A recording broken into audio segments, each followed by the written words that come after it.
ஹாய்ங்க. இன்னைக்கு வந்து நம்ம அரசீஸ் முருங்கையில வந்து முருங்கை ஃப்ளவரை பத்தி தான் பார்க்க போறோங்க. நிறைய பேர் அக்கா எனக்கு முருங்கை ஃப்ளவர் வேணும்னு சொல்லி கேக்குறீங்க. முருங்கை வந்து வருஷத்துக்கு 4 மாசம் தாங்க பூக்கும்.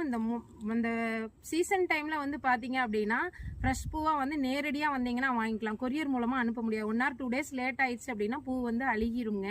இந்த சீசன் டைமுக்கு வந்து நம்ம நேரடியாக கொடுக்க முடியுங்க. கொரியரில் அனுப்ப முடியாது. அப்படி அனுப்ப முடியாதவங்களுக்கு வந்து நிலையிலேயே காய வச்சு இந்த மாதிரி முருங்கைப்பூ பொடியாக கொடுத்துட்ருக்கோம். அதுக்கப்புறம் பார்த்தீங்கன்னா முருங்கைப்பூ ஹெல்த் மிக்ஸு, சத்து மாவு, லட்டு, டீங்க அந்த மாதிரி ஒரு 10 ப்ராடக்ட் முருங்கையிலேயே நம்ம பண்ணி கொடுத்துட்ருக்கோம். இதை ஒவ்வொன்றும் எப்படி சாப்பிட்றது, இதனால என்ன பெனிஃபிட் அப்படிங்கிறத நான் உங்களுக்கு நீங்கள் இந்த ஸ்க்ரீனில் தெரிகிற நம்பருக்கு நீங்கள் ஃபோன் பண்ணீங்க இல்லை வாட்ஸ்அப் பண்ணிங்கன்னா அதோட பெனிஃபிட் சொல்லிடுவேன். அப்படியும் நீங்கள் கேட்குறதுக்கு டைம் இல்லை அப்படின்னா ஃப்ரீயாக இருக்கும்போது முருங்கைப்பூவின் பயன்கள் அப்படின்னு சொல்லி பார்த்தீங்கன்னா கூகுளில் நிறைய டாக்டர்ஸ் இதை பற்றி சொல்லியிருப்பாங்க.